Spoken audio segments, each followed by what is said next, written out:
Começa agora o programa Germano Campos Entrevista, sonorização e edição de Alexandre Franco. No ano em que simultaneamente se assinalam os 80 anos do nascimento, em dezembro, e os 40 da morte no mês de junho de António Variações, vamos recuperar a leitura do livro António Variações entre Braga e Nova Iorque, da autoria de Manuela Gonzaga, que talvez como poucos privou de perto com aquele hoje ícone da música portuguesa. Muito bem-vinda, Manuela, de novo ao Germano Campos Entrevista. O que é que tinha o António Variações de tão especial e único para ser diferente de todos os outros artistas da época? E estamos a falar do início dos anos 80 do século passado em Portugal. Olá, Germano, é um prazer muito grande estar outra vez aqui consigo e é muito curiosa essa pergunta porque é um tempo, naquela época do António, é um tempo de gente muito especial.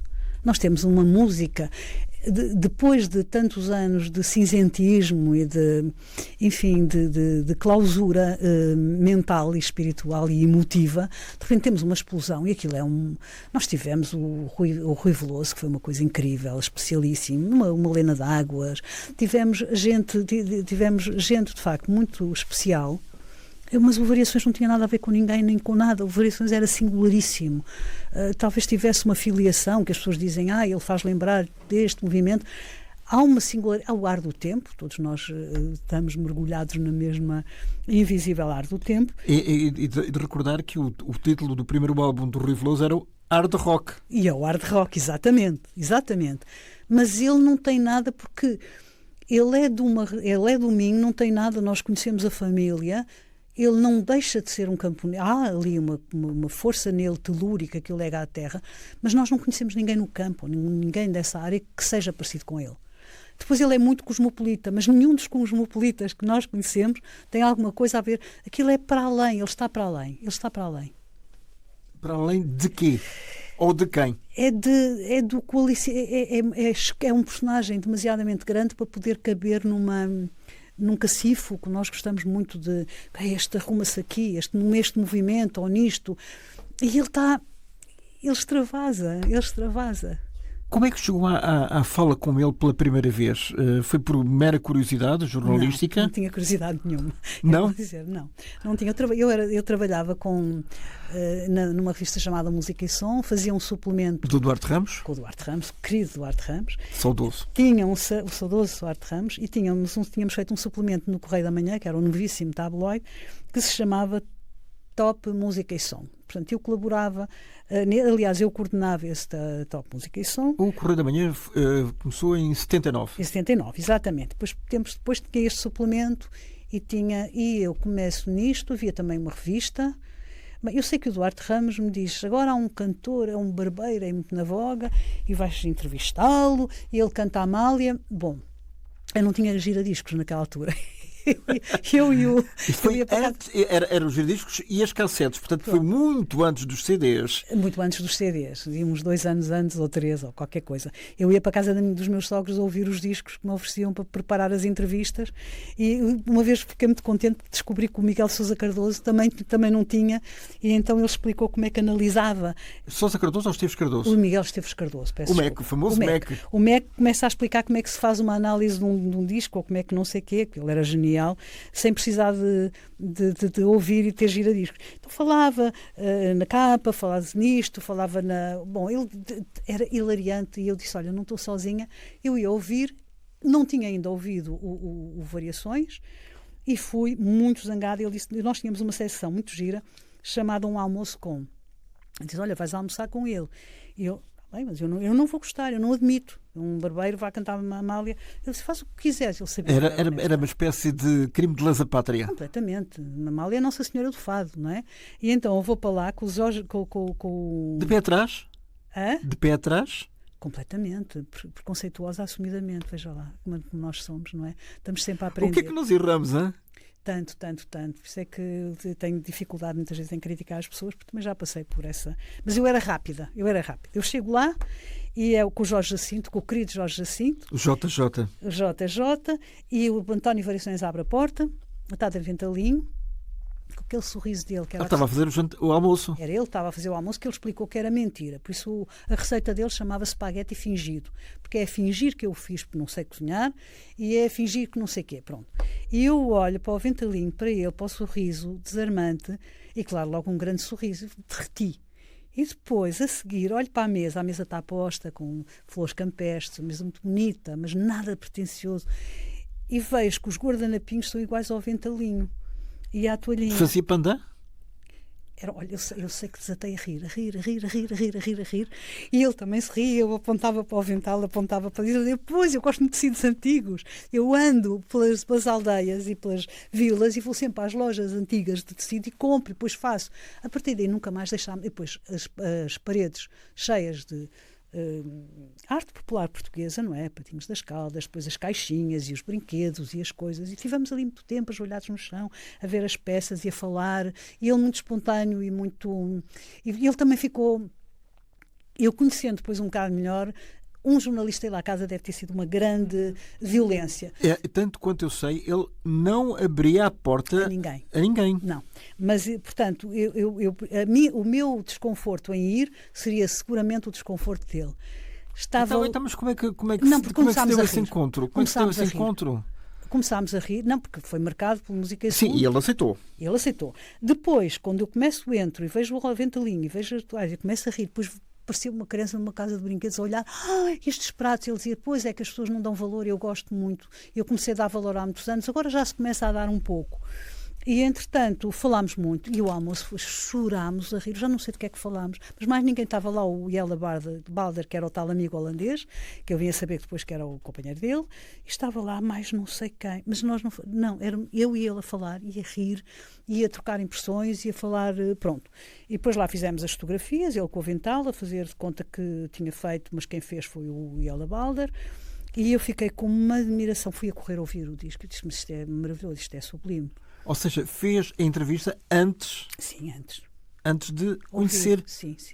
Mas para não ficar assim influenciada? Não, porque simplesmente não tinha juradiscos, eu não quis ouvir. Percebe? Aquilo era um barbeiro que está a cantar Amália. Pá, que é isto? Já chegámos à Madeira? Está a ver? Essa era mesmo um grande preconceito. Era o preconceito que todos nós temos. Por isso é que eu sou tão contra o preconceito. Eu desativei os meus. E fui alvo de muitos preconceitos. Então, quando é que começou a mudar a opinião sobre ele? No dia do almoço. Naquele próprio dia? Naquele próprio dia, ao primeiro olhar. Foi assim, paixão. É porque percebi que era um homem inteligentíssimo. Percebi que aquela casa tinha um bom gosto à prova de bala. E era tudo aquilo que nós éramos educados a achar que aquilo é piroso, porque está a ver, não era só os pratinhos, os pratos das Caldas. Eu comecei, já passaram 40 anos, eu comecei a minha coleção de pratos das Caldas. Nas minhas casas todas tenho mudado.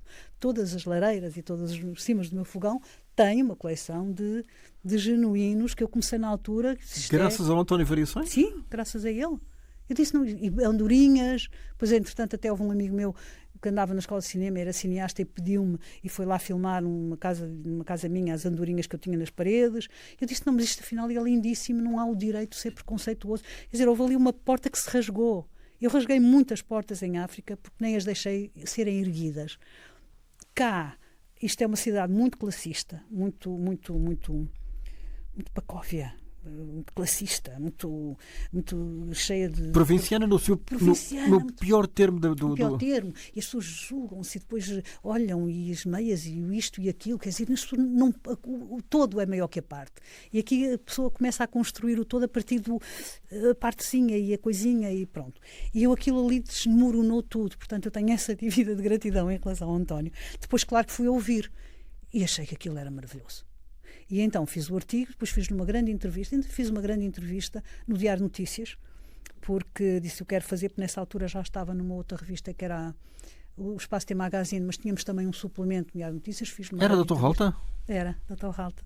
E depois encontrava no Bairro Alto, no Papa Sorda, e quando via ficava sempre muito feliz, e levantava-se e falámos um bocado, e os projetos e as coisas.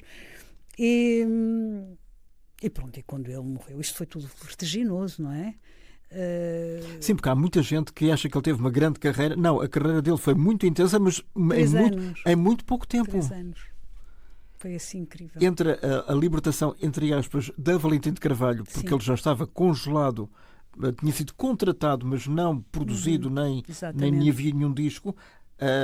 Isto estamos a falar em 1980. Em 1979. Até à sua morte, dia 13 de junho de 1984. 3 anos. 4 anos. E por acaso é interessante, porque eu no livro que escrevi de Variações, eu fiz uma grande investigação, pronto, já aí, e falei com toda a gente, não é? Que havia, muita gente já morreu dessas pessoas, e lembro-me do David Ferreira dizer que ele estava com um contrato e até estavam a ter já iam começar a produzi-lo. Mas ele estava com um AR que não era o ideal, que ia fazer dele para aí um Freire Hermano da Câmara, mas que não servia bem, aquele som não seria o melhor para ele. E começa, é engraçado porque isto é um mosaico que encaixa de uma forma quase sublime. O que acontece? Há a greve dos músicos todos os anos, na altura do Festival da Canção, os músicos entravam em greve. Pronto. Por melhores condições de trabalho com certeza, e salariais, etc. E o que é que as editoras... Vamos soltar aí os miúdos que andam aqui com sangue na guerra, vamos soltar os miúdos. E lançam o Chico Fininho, lançam o Rui Veloso.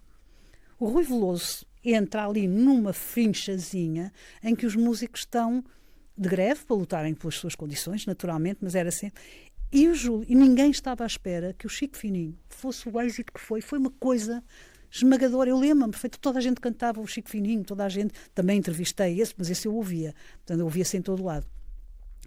E começaram a abrir, e depois lembraram-se, temos aí um tipo que é uma ave rara, porque ele quando ia a Valente, ele quando atravessava o Chiado, ele quando andava, parava o trânsito, não é? E entretanto, iam começar. Mas parava o trânsito pela sua condição de barbeiro ou pela forma como vestia e como se apresentava ele publicamente? Era uma aparição. Imagina uma barba pintada de ruivo, assim, a ponta, uma boina. Era totalmente fora. Estamos a falar anos 80. Estamos a falar há 40 e tal anos. Até antes, estamos a falar de... Eu lembro-me que usava chapéus e usava boinas e não sei o quê, era xingada até por mulheres. Iam os autocarros, porque as pessoas, tudo que saísse ali um bocado daquele formatozinho... Da norma, aquilo era muito rígido. Os anos 80 foram maravilhosos. E então... ele ia vestido de branco, ele descia a Avenida da Liberdade com um chapéu colonial, todo vestido de branco e um papagaio de madeira no ombro. Agora imagina, nos anos 80, vem aquele ser que está além, que estava na tripe dele. Estou além, não é? Está além na tripe dele, com um papagaio de madeira no ombro, com um chapéu colonial, todo vestido de branco, quase que havia acidentes. Ele não via nada. Ele era um ser sempre sozinho. O António era de facto um solitário.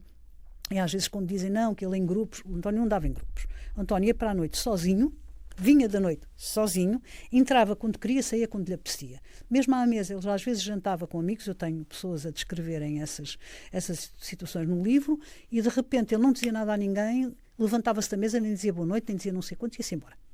Pronto. Ele tinha ali uma solidão inatingível também.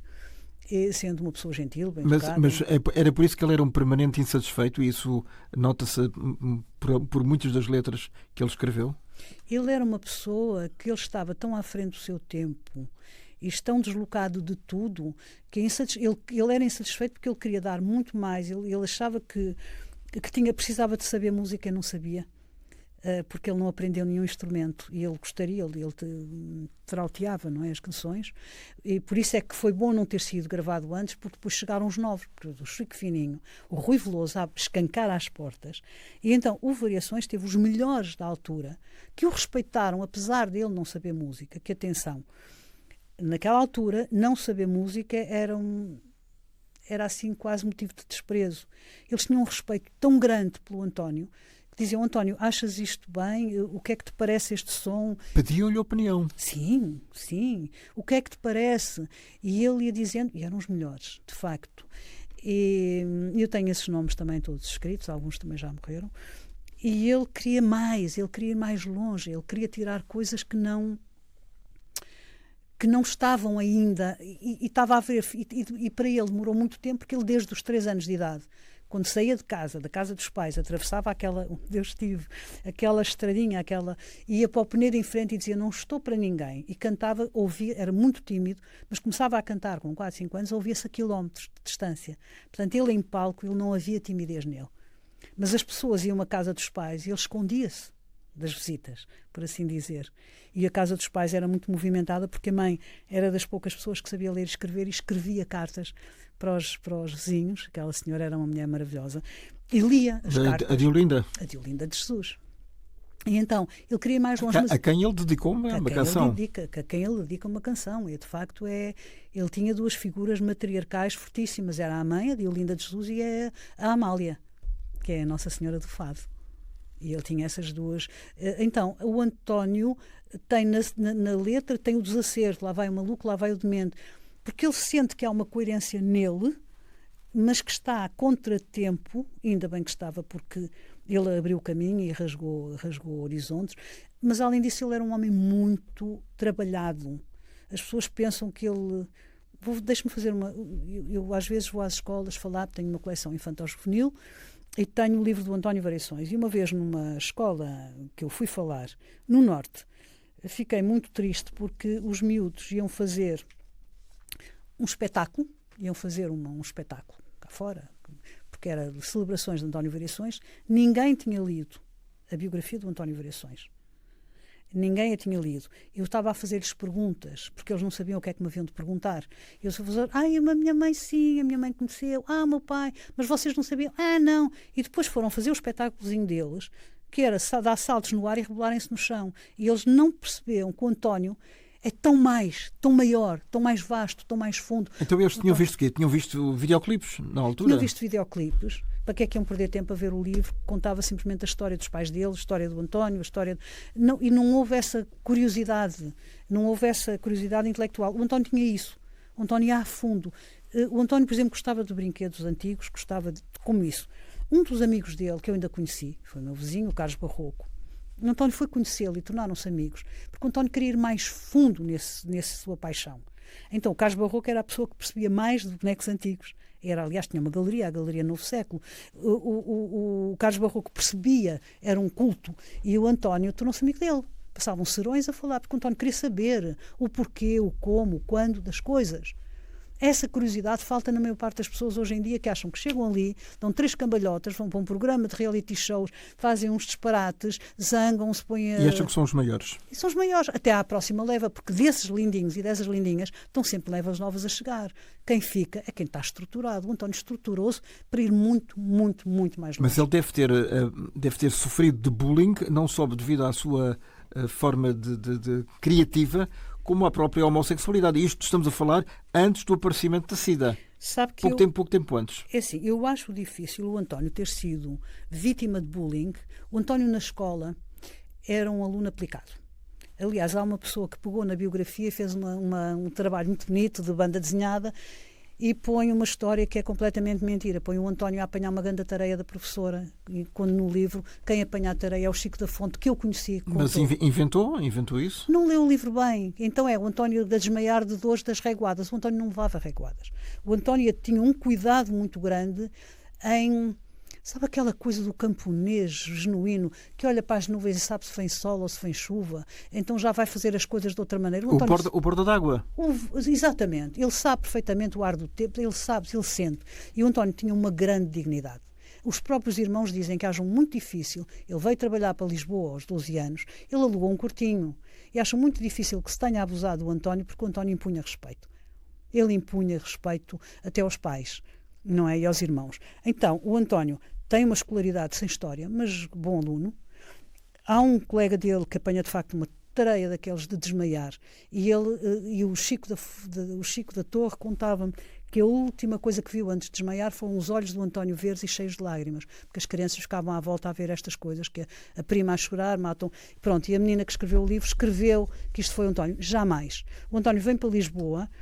O António não se punha a jeito, o António não era escandaloso, o António era original. Não era uma bichona de mão na anca a fazer gritinhos. E não. Pagou por isso? Não. O António foi empregado de balcão, foi empregado de balcão, não. O António foi estudar à noite. O António chega a Lisboa e matricula-se na Voz do Operário para fazer ensino noturno. Porquê é que eu sei? Porque o António era menor e a irmã Lourdes estava cá em Lisboa. Então foi considerada a encarregada de educação e teve que ir à Voz do Operário, ele vivia ali perto, dar autorização para o irmão estudar à noite. Estamos a falar temporalmente início da década de 60, ou não? Ou anos 50 ainda? Anos 50. Anos 50. E ela disse, como é que eu podia dizer que não? Ninguém dizia que não ao Toninho. Portanto, a Lourdes vai lá dizer, não, ele pode estudar à noite. Portanto, ele trabalhava de dia como marçano e à noite estava a estudar na Voz do Operário. Isto é notável, foi ele que quis. Atenção. E faz estes estudos. 5 anos depois ele está numa cooperativa a trabalhar nos escritórios. Por onde é que ele ia, onde é que ele se encontrava, onde é que ele vivia a sua homossexualidade. Isso eu tenho vários amigos, eles são homossexuais, e naquela altura é assim, claro que há os feudos de denominação de origem, não é? Há pessoas que vão para não sei quê, havia o Parque de Eduardo VII, mas isso era outro tipo de gente, não é o gente de António. Há as saunas. E havia a Costa da Caparica, onde se ia fazer nudismo, onde ele conheceu um que foi um grande amor da vida dele, e foi um grande amigo, e foi, que era também, que o levou depois para o cabeleireiro, que era o Fernando Ataíde. Foi lá que ele o conheceu. E foi lá que ia lá com os amigos, um deles morreu afogado, também está contado no livro, e que... Portanto, ele não fazia, ele vestia-se de uma forma já um pouco original, mas ainda não tinha aberto, pronto, não é? Mas o António não era um escandaloso, não dava nas vistas, não andava aos guinchinhos, não andava a correr e a fazer barulho, não. Naquela altura, aliás, era difícil, estamos nos anos 50, não é? Mas estava atento, e estava atento à sua... E eu penso que ele descobre e aplica a sua sexualidade jovem, cedo ainda, mas sem problemas, porque havia muita gente que vinha do campo para a cidade com problemas de homossexualidade e que aqui tinha a liberdade, porque era muito complicado. Alguma vez a Manuela o questionou sobre isso ou não? Ou não teve coragem? Não era coragem, era óbvio. Quer dizer, essa situação não se punha... Lembro que em Moçambique, por exemplo, falámos há pouco do Guilherme de Melo. O Guilherme de Melo era assumidamente homossexual, passou as passas do Algarve. O livro dele conta bem, porque ele chegou a casar e tudo, mas eu não me lembro nunca em Moçambique, pronto, às vezes a pessoa diz, aquele não sei o quê, mas acabou-se, não se falava mais do assunto, era assim, não se falava.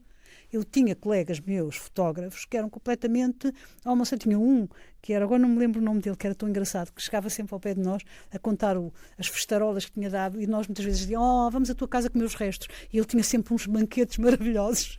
E era bichona mesmo, mas isso era divertidíssimo. Isso não se punha, não era como dizer, tu tens os olhos azuis, ou tu tens os olhos... Cada um tem os seus olhos de cor que tem e de facto a orientação de género não diz nada sobre a pessoa, nem se a pessoa é boa, nem se a pessoa é má. É como a cor da pele. São características. O que diz de nós é todo um resto. Portanto, para mim não era sequer questão. O António, acho que para nós... Onde é que começou a transformação dele de pessoa normal, digamos assim, funcionário, para a parte criativa como barbeiro? Então é assim, ele vai para a tropa, ele faz a tropa em África. Em Angola. Faz a tropa em Angola. E é muito engraçado, porque tinha um irmão que também estava lá na tropa, e que o irmão, quando sabe que ele vem, o irmão era amigo de um coronel da intendência, tinham ficado amigos da batota, então eram assim mesmo. E o coronel... Enfim, se calhar não era do mais recomendável, mas pronto. Mas deu muito jeito, sabe porquê? Eram tão amigos. Tinham-se conhecido em Sá da Bandeira, porque o irmão do António foi para a África com os familiares. Ter com os familiares foi completamente escravizado, muito maltratado, acabou por fugir e depois até se instalou por conta própria, até teve uma vida boa, mas teve que fugir, aquelas crianças eram muito maltratadas.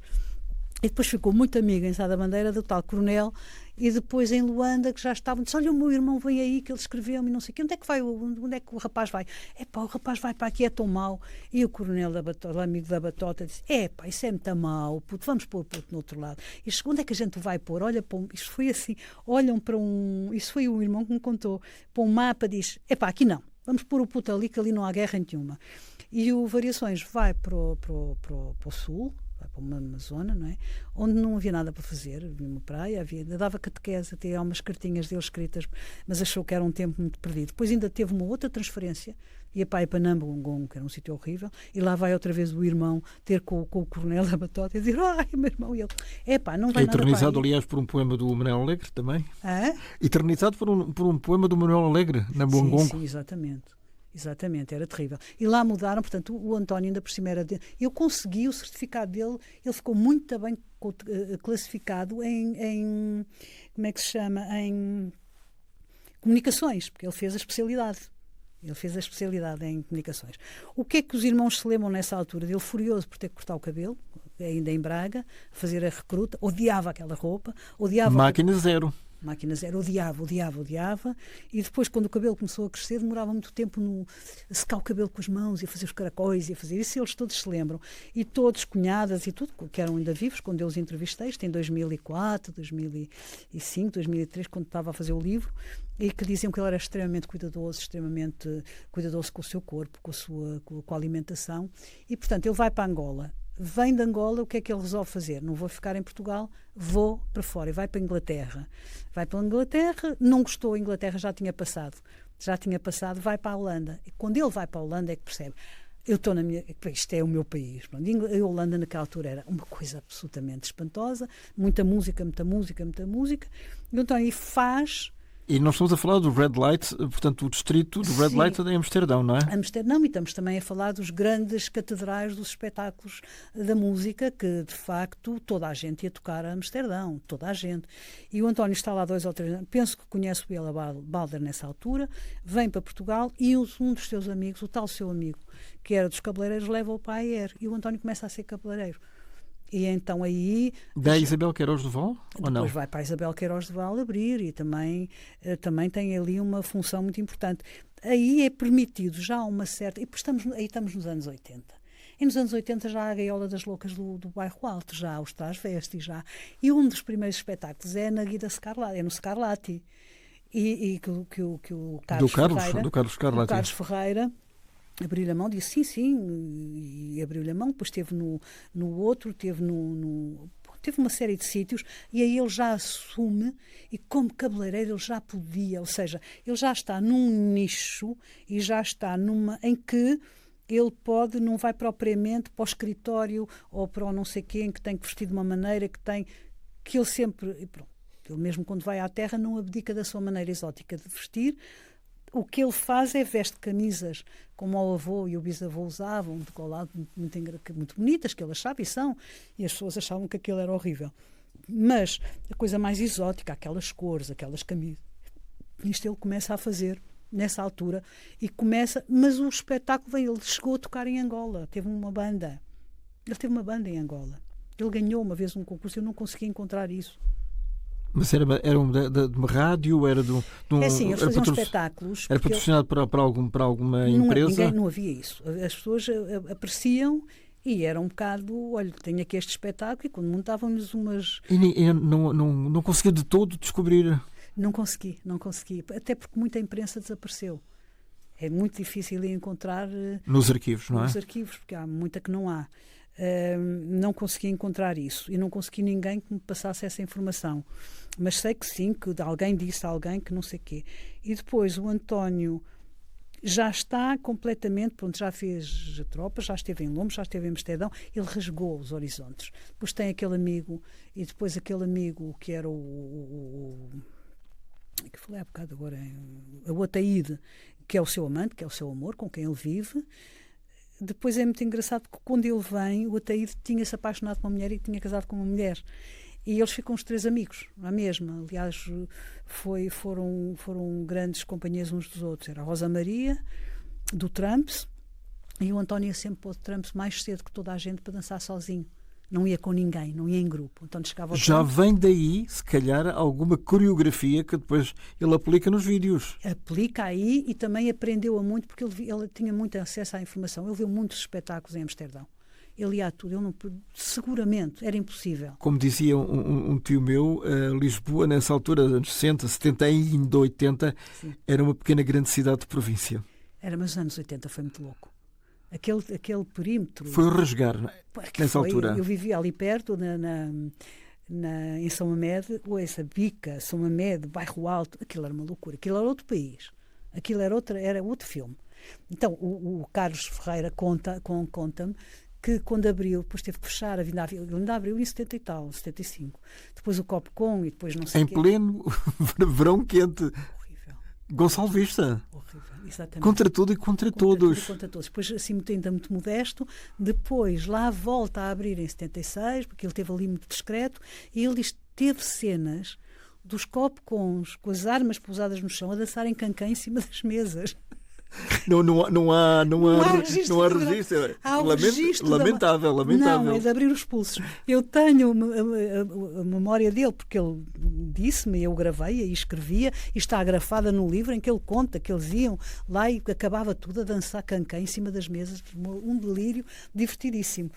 E, se calhar já calculou alguns copitos a mais também. O que fosse. Copos ou garrafas, não sei. O que fosse, mas que era, porque as pessoas sabe o que é que eu sinto? Aqueles anos 80 foi mesmo de rasgar. Portugal precisava de rasgar. Eu estava tão asfixiada. Eu quando cá cheguei, e eu nasci do Porto, não é? Eu quando cá cheguei, eu se não tivesse 2 filhos pequeninos na altura, porque eu tinha fugido imediatamente. A asfixia era palpável. Era tremenda. Então era preciso rasgar. E, de facto, aquele bairro alto, com aquela gaiola das loucas, com aqueles espetáculos, que eram inteligentíssimos. Aquilo tinha uma crítica, tinha sátira, aquilo era muito feroz. Então, um dia há de ter que se fazer estudos académicos sobre isso, porque aquilo não era só ir para ali... Não era mero entretenimento. Não. Aquilo era de uma sagacidade e de uma profundidade e era feroz. E as pessoas precisavam disso, ia toda a gente lá. E depois as pessoas tinham tanta necessidade que há uma altura, quando vem o 25 de Abril, que acontece de facto as coisas mais delirantes, as famílias iam ver a Garganta Funda. Ficavam todos em fila para ir ver um filme, que é um filme pornográfico horroroso, eu nunca vi, nem quero ver, mas era o filme... Mas Portugal, finalmente, temos acesso, à pornografia. Iam as famílias de mão dada a ver. O Último Tango em Paris, que era considerado um filme erótico e hoje não é. É considerado o quê? Um drama. Sim, é um drama. E é um drama. A rapariga foi violada. Foi a Maria Schneider, pelo Marlon Brando. Marlon Brando, horrível, e com a conivência... De Bernardo Bertolucci. Mas, por ainda exemplo, hoje se fala nisso, de facto, 50 e tal anos depois. E a rapariga ficou destruída. Não há o direito. Naquela altura, enfim, havia uma prepotência, mas... Então, ainda não havia o Me Too, não é? E o Império dos Sentidos. Do Nagisa-Oshima. Que é uma obra-prima, sem dúvida. Aquilo é uma tragédia enorme. Palma de Ouro em Cannes, penso eu. Palma de Ouro em Cannes. Sim. Agora, o filme é brutal. É brutal. Mas ali nós percebemos mesmo que é o passar para um outro lado. É uma loucura, de facto. E baseado num caso verídico. Baseado num caso verídico. Sabe uma coisa? Eu depois estive a ler sobre isso. A rapariga que andou louca pela rua com os despojos do amante, passou-se. E as pessoas tiveram muita compaixão dela. Os japoneses... A verdadeira. Não, ela foi acolhida com muita... Porque eles perceberam que aquilo era o passar completamente de uma dimensão em que ela estava... E tiveram muita compaixão. Ela foi tratada com muita compaixão. Apesar dela... E não com ostracismo. Não. Houve quase um respeito. Quando a coisa se torna demasiado transcendente, mesmo no horror, há um outro olhar. Eles são muito reflexivos e são filosóficos. Os orientais. E então perceberam o enquadramento daquilo e tinham, porque ela, de facto, ela perdeu-se. Andava, parecia que tinha tido uma iluminação qualquer, com o rosto resplandecente de uma alegria qualquer interior, completamente perdida, louca, a desfilar pelas ruas de... Se não sabem de que é que estamos a falar, por favor, tentem pelo menos obter alguma informação sobre este filme. É um filme tremendo. O Império dos Sentidos. O Império dos Sentidos, é tremendo. Depois, mais tarde, foi feito o Império da Paixão, que toda a gente pensava que era uma espécie de segunda parte, e não tinha uma única cena de sexo. Eu nem vi o Império da Paixão. Nada, era super púdico. Aliás, de propósito. Depois eu vi aquilo, já nem sei porquê, e nem foi quando ele saiu, foi mais tarde. E foi de facto, é uma coisa muito perturbadora. Mas, Manuel, isso faz-me lembrar os filmes portugueses, as grandes comédias dos anos 30 e 40, que, graças à televisão, a partir de 1957, passaram a ter uma dimensão diferente junto do público, mas foram todos grandes fracassos comerciais na altura da estreia. A sério? Todos. O Pato das Cantigas, o Leão da Estrela, a Canção de Lisboa. Eu ainda tive a oportunidade de falar com o António Lopes Ribeiro. Foram altamente criticados. E hoje são clássicos. As pessoas... Eu, por exemplo, por mim falo, pessoalmente, eu já conheço o filme O Canção de Lisboa, de trás para a frente, de frente para trás. Sim, Conheço as falas todas e rio-me à gargalhada. Também eu. Toda a gente, já sei o que ele vai dizer a seguir. Também eu. São preciosos. Mas o Portugal está sempre atrasado. É assim, o Portugal, eu tenho uma imagem que E o António Variações sabia disso. É assim, sabia disso. Eu tenho uma imagem que é chegar, por exemplo, a uma discoteca e está toda a gente assim a abanar o rapinho, mas ninguém dança. Está toda a gente à espera que o primeiro vá dançar. Eu vinha da África. Portanto, para mim não é essa coisa, quero cá saber se olham, se não deixam de olhar. E é engraçado que depois com os meus filhos também acontecia a mesma coisa. E também com pessoas que viessem de lá ou mais... Eu ia dançar e a certa altura está toda a gente a dançar. Pronto. Não estamos a falar, por exemplo, de outro tipo. Estou a falar, por exemplo, de um frágil, que depois também rompeu muito esse paradigma, depois também não ia muito, mas havia muito aquela coisa, não vamos ser os primeiros a ser diferentes, mas depois nós queremos é divertir-nos, porque as pessoas estão com uma grande fome de diversão e o Bairro Alto foi notável nesse aspecto. E o Variações faz isso, é o primeiro. Variações rasga, mas rasga com muita coragem, quer dizer, não é preciso grande coragem para uma discoteca começar a dançar, é a pessoa ter vontade, não é? Mas ninguém fazia. Portanto, ninguém em Portugal tem coragem de dizer bem, seja de um livro, seja de um disco, se não aparecer qualquer coisa que suporte, que a pessoa depois não quer ter A menos que seja amigo do autor. Não, a menos que seja do amigo e que seja parte, ou porque é do mesmo partido político, ou porque é do mesmo não sei quê, ou porque faz parte do de mesmo qualquer círculo coisa, do mesmo círculo intelectual. E mais, às vezes as pessoas gostam, mas depois o círculozinho pequenino, isto é comentado até fora de portas, porque isto não é... Dizem, tu gostas daquele e gostas daquela, e a pessoa depois não tem coragem, porque essa pessoa depois dá-se, é completamente feudal àqueles que estão a comentar. Portanto, está sempre à espera de se vem a autorização para gostarmos. Isso faz lembrar agora umas coisas puxam as outras. Houve uma determinada altura, no final dos anos 80, em que se estrearam 3 ou 4 filmes portugueses em simultâneo. Sim. E um primeiro, penso que era até o Lugar do Morto, do António Pedro Vasconcelos. Zanatti, lindíssimo. E o Pedro Oliveira. Levou 5 estrelas de um crítico. Sim. Mas havia um outro filme que ainda era melhor que o Lugar do Morto. Eu não posso dar 3 porque já prometeu ao realizador dar-lhe 5. Horrível, que vergonha, que vergonha. Ou seja, do Morto não era tão bom assim. Não, ele é altamente datado.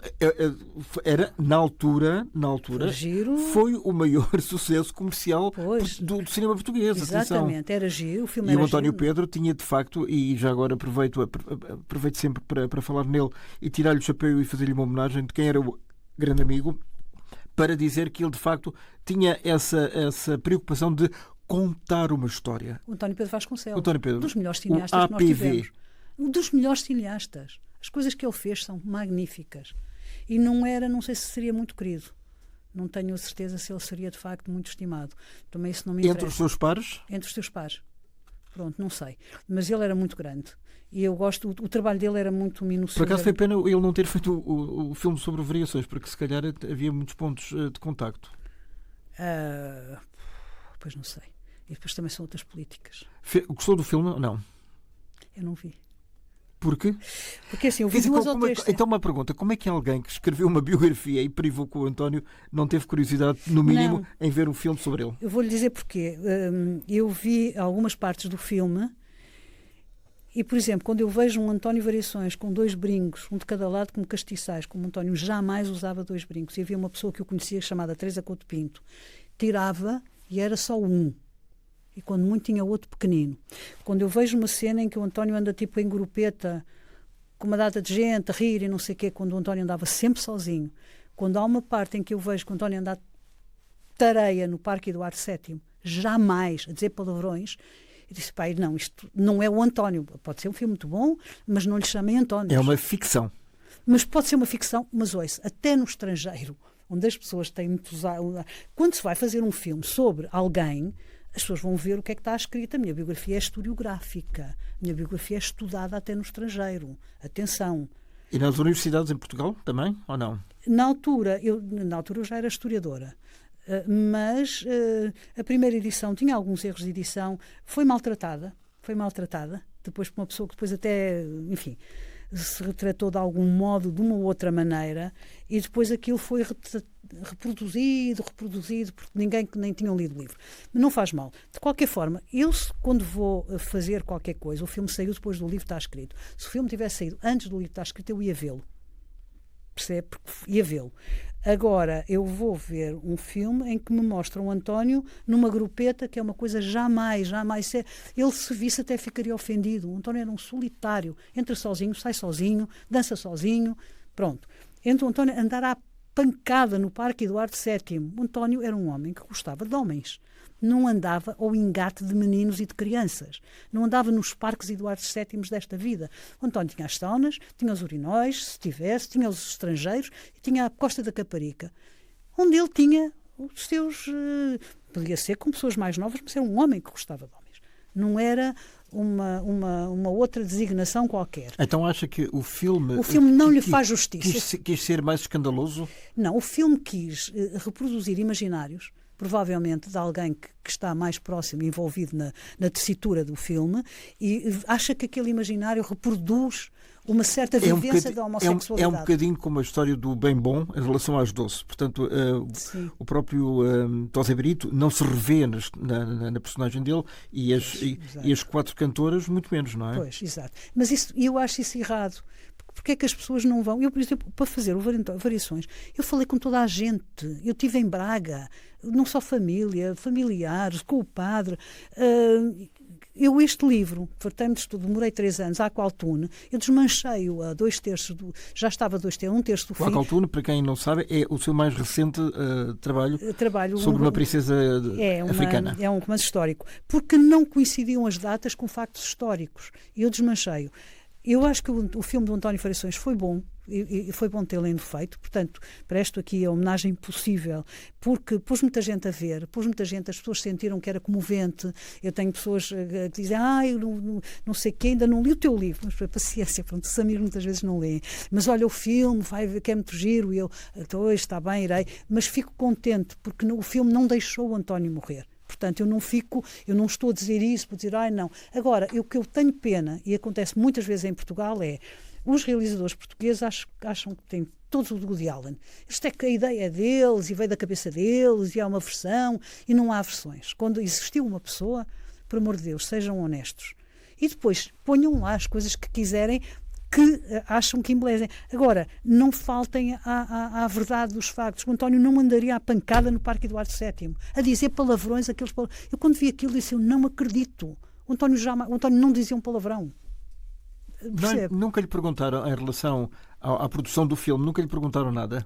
Não, houve uma vez um filme, estava a ser feito por outro realizador, que veio ter comigo e que me convidou a ir lá e queria usar o livro. Eu disse, não, se você está a trabalhar com fulano de tal, cheguem a acordo se quiserem, com certeza. Mas ele depois telefonou-me e disse, não, quando ele, todo contente, chegou lá com o livro, ou mostrou, o senhor pegou no livro, atirou por o ar e disse um palavrão e disse, eu não quero esta não sei o que para nada. O que é? Eu disse, não, aliás, eu disse ao realizador, eu não comprometo absolutamente com nada, a não ser com o António, se você chegar a acordo com não sei o que, depois isso até foi para tribunal, depois olha, eu nem fui, até disseram mentiras, mas eu não fui lá para me defender, nem quis ir. Ora bem, o António já não estava cá para se defender, também. Eu defendi-o com o meu livro. O meu livro é historiográfico, tem ficha técnica, tem bibliografia no fim, tem as gravações das pessoas que eu entrevistei, e fui fiel à figura dele, tanto quando... Pronto, fui fiel. Aliás, toda a gente dizia, eu encontro variações nas tuas páginas. Alguma vez ele foi obrigado, em vida naturalmente, a desmentir alguma notícia que tenha sido publicada na imprensa ou não? Nunca. Porque a imprensa era uma boa imprensa para ele? Muito boa. As pessoas apaixonaram-se por ele, era impossível. O António foi uma coqueluche. Depois também temos que ter aqui em consideração, o António tinha uma imagem maravilhosa. E nós estamos no começo dos tabloides, da imprensa colorida, e aquilo rompia com tudo. E depois ele tinha uma amiga, que era a produtora dele, que era a manager dele, que era a Teresa Couto Pinto, que o fotografava. Portanto, nós recebíamos, eu sei porque nessa altura eu estava na Música e Som e estava nos jornais, nós recebíamos fotografias dele, que a primeira leitura que a pessoa faz diz, caramba, isto há umas centrais. Está a ver? Pensava-se assim nesta imagem. Grandes centrais que isto está, e dá capa. E capa. Pronto. Abrimos, não sei o quê. Pois vamos a ver o que é que se diz bem, se gosta, se não se gosta. Mas para já esta fotografia, esta imagem é fantástica. E isso a Teresa Couto Pinto teve muita, aliás, ela lançou um livro de fotografias com texto meu, não se percebe bem que o texto é meu, mas o texto é meu, e as fotografias dela, que são, de facto, uma homenagem, um testemunho muito bom. Não são umas fotografias, sim, um bocadinho revesadas, não? Não são as fotografias que quase toda a gente usa e que nunca lhes acreditaram e que até foram para leilão quando não podiam, que a família resolveu que aquilo... Não, e ela ganhou esse... Não, são fotografias, por exemplo, aquela fotografia da tesoura, aquela icónica, foi a Teresa que fez.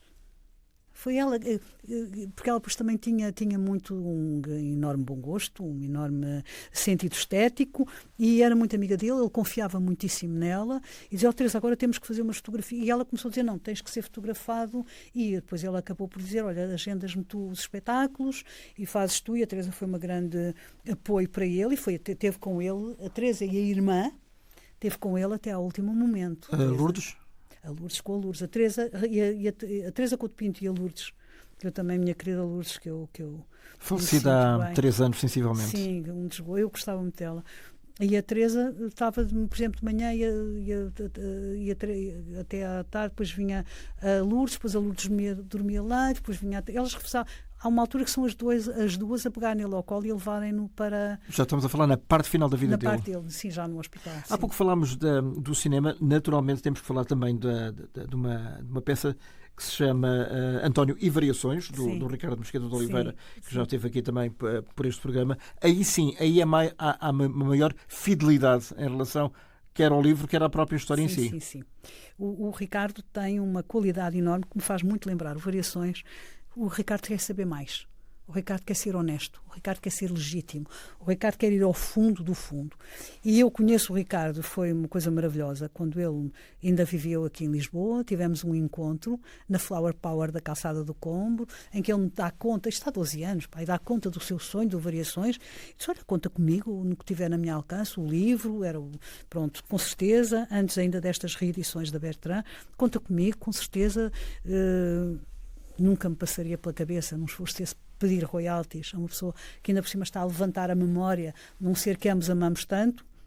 E então eu acompanhei, fui ao primeiro espetáculo dele, depois até já fui com o meu editor da Bertrand, que eu estou na Bertrand desde 2012, e fomos com o Dr. Eduardo Boavida, com a mulher, com a Lúcia, e fomos ver e ela gostou imenso do espetáculo, eu também. Eu acho que neste ele vai muito mais longe.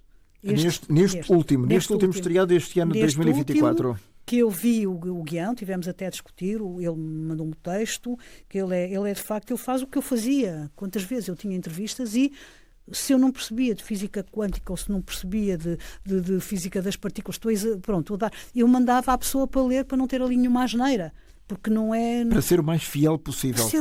Exatamente, para ser verdadeiro, quer dizer. E ele fez, e trocámos impressões, e disse, olha, eu acho que isto aqui não pode ser, porque... E o Ricardo tem essa grandeza, que é preciso ser, de facto, grande, para considerar, então aqui vou emendar.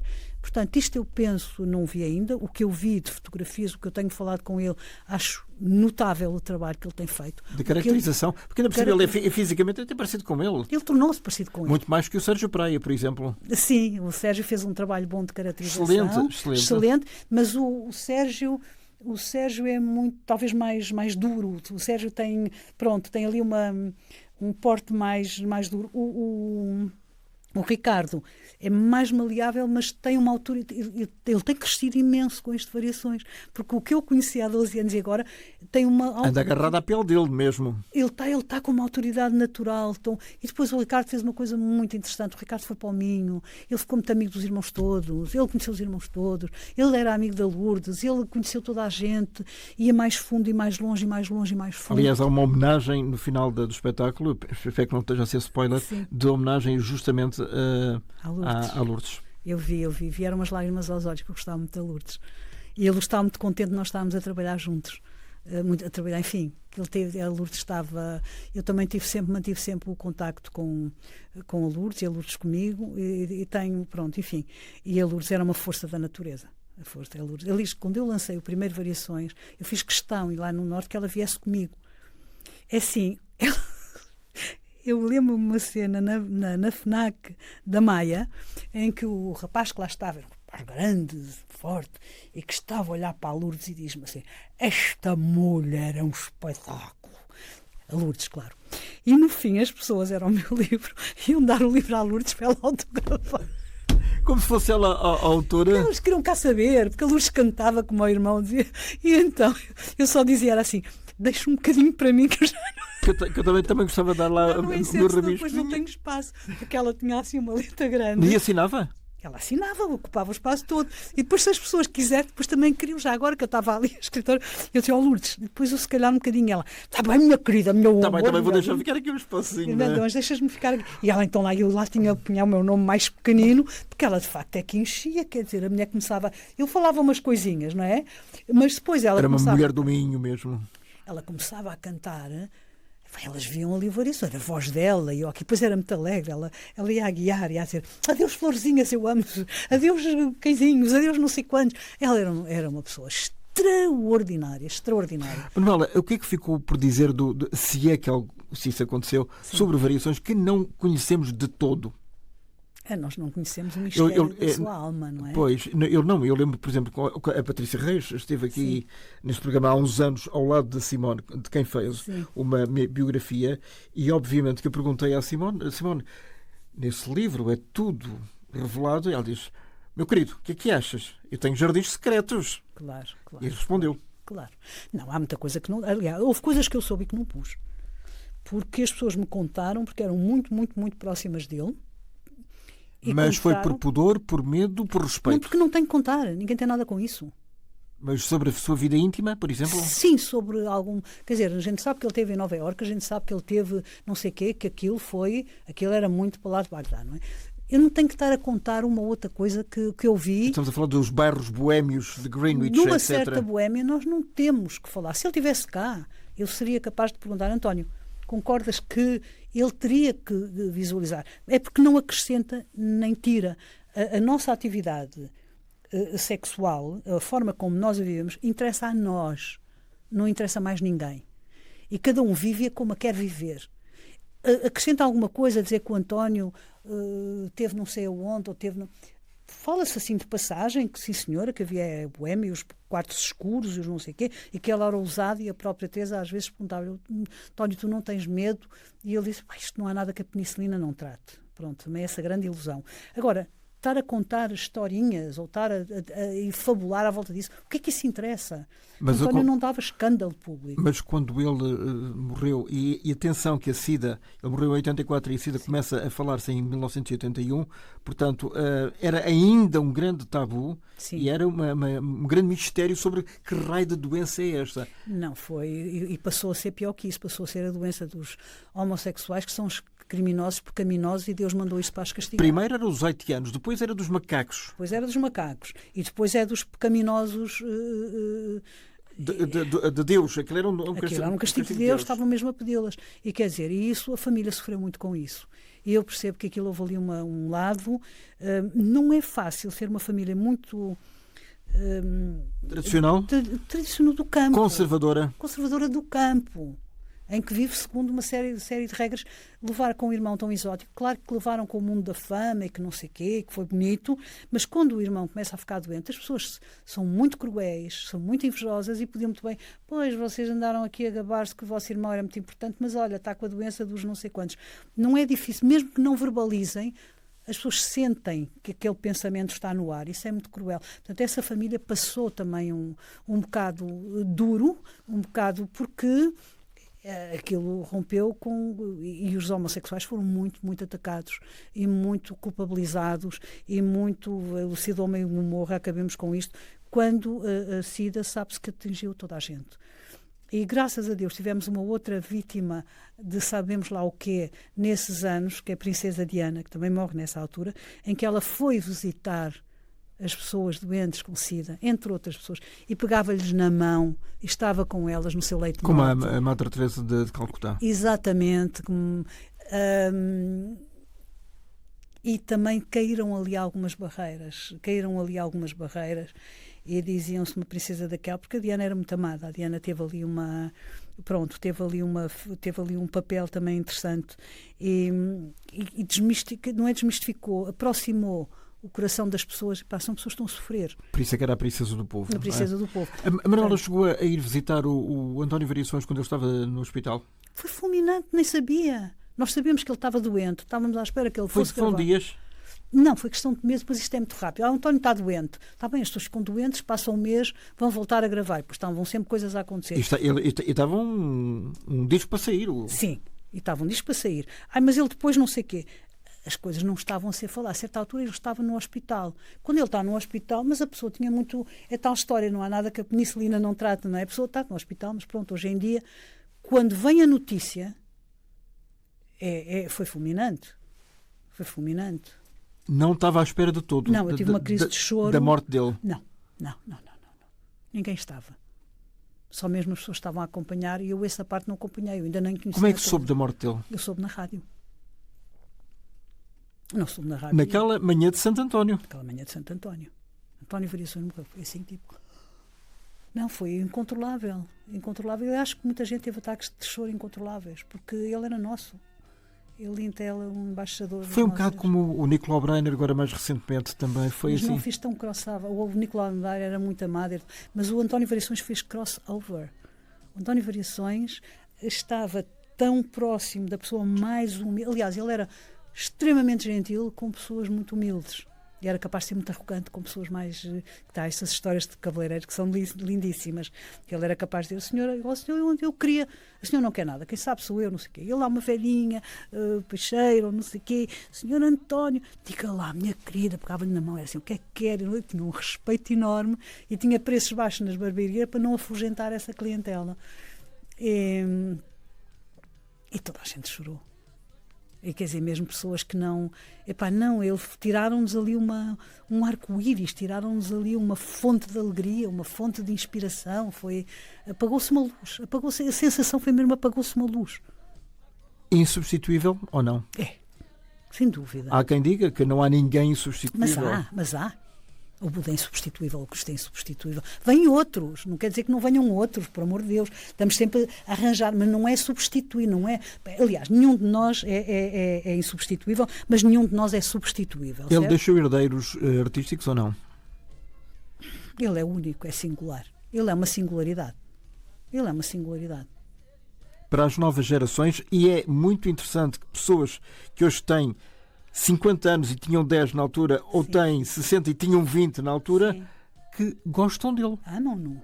E outras que nem sequer eram nascidas. Amam-no. Estrangeiros. É um bocado como o Carlos Paião, também é um bocadinho assim. O Carlos Paião foi injusto. O Carlos Paião era maravilhoso. Morreu 4 anos depois num brutal acidente. Uma coisa brutal. Agora, o Carlos Paião não tinha esta capacidade telúrica do António. É que o António Estamos a falar de dois artistas totalmente diferentes. Mas é assim, o Paião é grande e merecia uma devida homenagem, merecia uma série de coisas. Mas o Variações é uma coisa que vai... É um bocado aquilo que eu escrevo na contracapa do primeiro livro, que ele é um embaixador nosso, das nossas raízes mais profundas. Ele é um anjo caído, feito de lama e santidade. Há tanta coisa ali, tão forte, aquele tom. A pessoa vai ao Minho, ouve os ranchos e percebe de onde é que aquilo veio. Mas aquilo está bem integrado no pop de então. Mas ele não deitou nada fora, ele aproveitou tudo. Não há nada no António que tenha a ser. Eu recusei, há muita gente que vem do campo e depois faz uma vida, então não sei o quê, a certa altura já... Não, ele não recusou nada, tem ali as suas raízes mesmo fundas. E não tinha vergonha delas? Ele não tinha vergonha de nada. Ele era superior a tudo. Ele era um ser que é raro encontrar, porque ele é completamente assumido e não há vergonha. É o que eu sou e é o que está aqui. E não tinha vergonha de andar vestido com um chapéu colonial e um papagaio de madeira no ombro. E ele fazia isso para chocar? Não. Ele não tinha essa elaboração. Ele fazia isso porque ele gostava. Ele dizia, eu não gosto de chocar, ele até era tímido, mas aquilo dava-lhe tanto prazer, e ele achava que os portugueses eram muito tristes e eram chatos, eram cinzentões. E eram cinzentões e eram tão chatos. Esta gente precisa de rir, por isso é que ele gostava muito das boates, daqueles espetáculos travesti, daquela denominação de origem, a Gaiola das Loucas, que nós chamamos do Bairro Alto, porque ele divertia-se muito, ele dizia, nós precisamos de gente que faça rir, e achava piada. Não era andar de repente ali de bracinho dado e de perninha no ar a bater perna. Não, mas gostava que eles existissem, achavam-lhes piada. e dizia precisamos disto, e precisávamos. E uma última memória, numa palavra, define-se o António Variações ou não? António Variações. É ele próprio. Ele próprio. Não, sendo que Variações era um nome artístico. Então será o nome artístico que está muito bem no espetáculo do Ricardo, será António e Variações. E Variações, que era o nome da primeira banda dele. Da primeira banda dele, que é isso. Que por acaso tinha sentido, estava sempre a mudar tanto, agora mantendo sempre o mesmo lastro, o mesmo fio de prumo, a mesma bússola e o mesmo horizonte de chegar onde ele queria chegar, mas era preciso mudar as pessoas. Olha, mudam-se, pronto, mudam-se. E essas variações fazem parte dele, é assim que ele se constrói. Ele é um ser inimitável, inigualável, e haverá muitos. Nós somos um país com qualidade ao mais alto nível, assim consigamos que quem tem voz, seja em que áreas for, olha, na literatura. O problema é que depois dizem, lá estás a imitar. É como há muita gente que diz, olha, lá está o novo Salvador Sobral.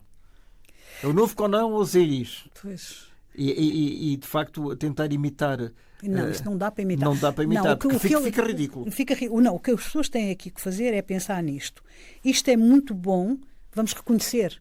Não é quando a pessoa morre e diz, era tão bom, mas agora já não faz sombra. Agora já podemos dizer que gostávamos muito dele, gostávamos muito dela, ele não sei E não quantos. está cá para não está cá para colher os louros, portanto nós aqui até nos fica bem, até o conheci. Nós temos que perder esse medo e, sobretudo, felizmente a internet veio tirar o pedestal a muitas vacas sagradas que ainda existem, que ninguém quer ir ao festival não sei quantos, não passa. Não, esse nome é vetado.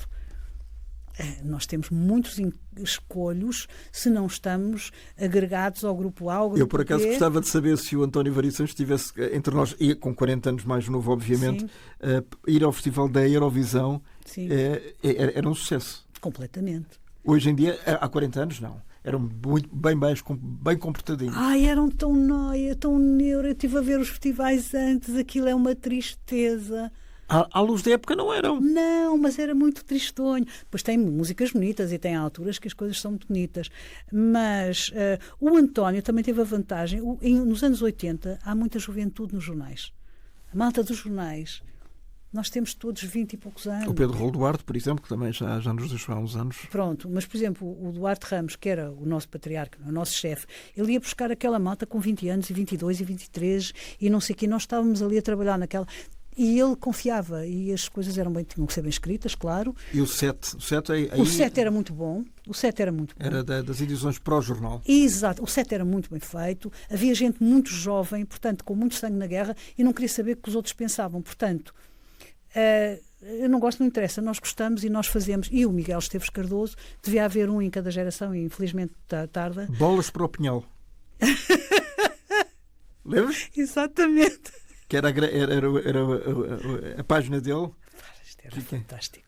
Não, ele tinha... E depois ele gosta e acabou-se e ninguém tem nada. Ele relançou... Nessa altura, eu lembro-me que estava a coordenar um jornal chamado País, e que inventámos, eu e o marido, o José Ralho, o pai dos meus filhos mais novos, fizemos aquele jornal, estava a vender 5 mil, e quando nós nos fomos embora estava a vender 25 mil. Mas depois tinha uma redação maravilhosa que nós firmámos e que nos fez uma guerra até nós nos ir embora. É uma coisa linda, mas guerra mesmo. Inclusivamente o chefe de redação, que estava no desemprego, em que o Zé Ralha foi buscar e disse, então apresentou ao diretor e disse, fica aqui. Pronto. E nós tínhamos um magazine e tínhamos uma secção jovem, eu escrevia aquilo tudo. E fazia aquilo tudo, e tínhamos os fotógrafos, fomos buscar fotógrafos que não existiam ainda, o que agora estão no Expresso, que eram fotografias muito bem feitas, e de facto houve ali uma renovação, e eu lembro-me que eu escolhia as pessoas, ia dizer ao Vá com Deus, quem é que queria entrevistar? Eu disse, eu quero entrevistar. José Vá com Deus. Eu quero era um feitio horroroso, mas ele tinha respeito por mim. Eu quero entrevistar a Amália.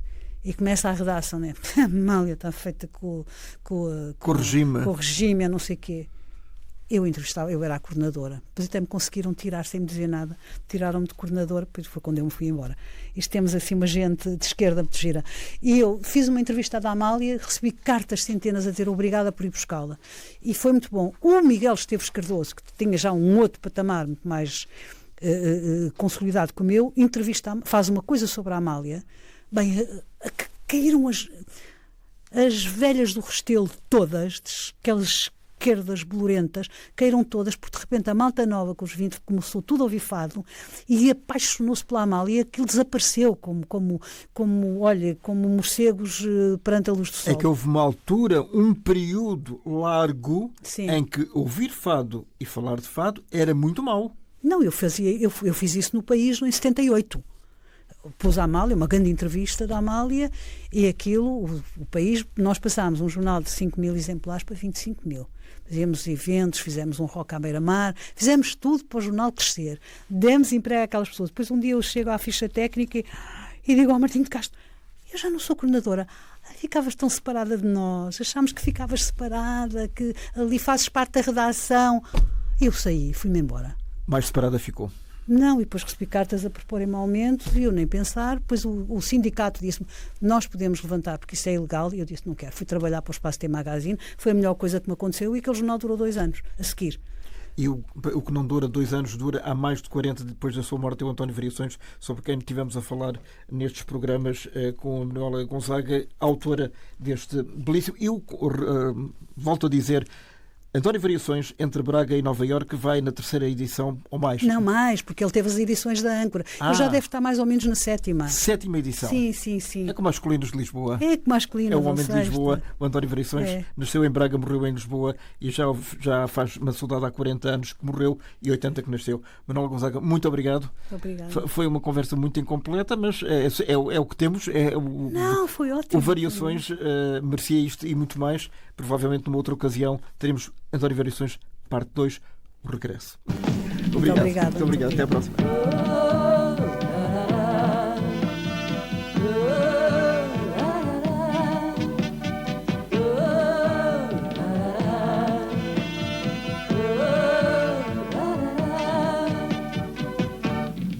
É para amanhã, bem podias fazer hoje, porque amanhã sei que voltas a adiar, e tu bem sabes como o tempo foge, mas nada fazes para o agarrar. Foi mais um dia e tu nada fizeste, um dia a mais tu pensas que não faz mal, vem outro dia e tudo se repete, e vais deixando ficar tudo igual.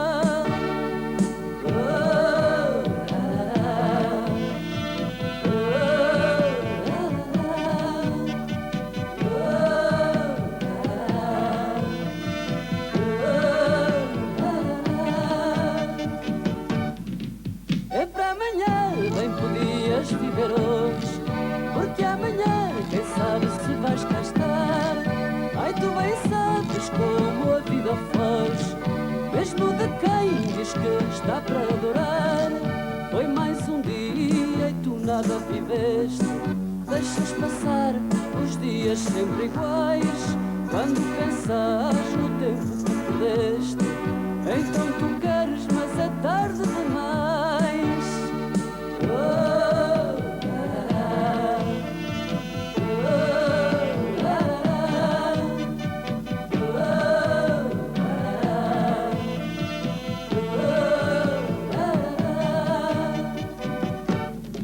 É para amanhã, deixa lá, não faças hoje, porque amanhã tudo se há de arranjar. Ai, tu bem sabes que o trabalho foge, mesmo de quem diz que quer trabalhar.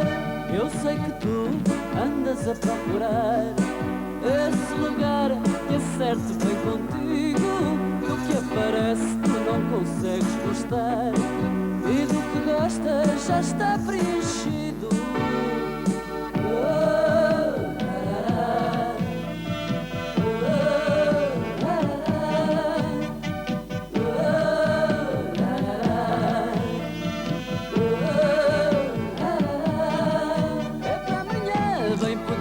Fazer hoje, porque amanhã sei que voltas a adiar. Ai, tu bem sabes como o tempo foge, mas nada fazes para o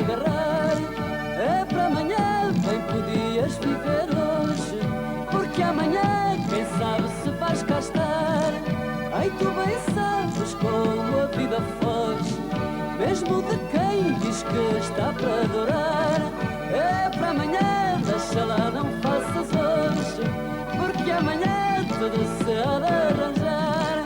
Ai, tu bem sabes que o trabalho foge, mesmo de quem diz que quer trabalhar.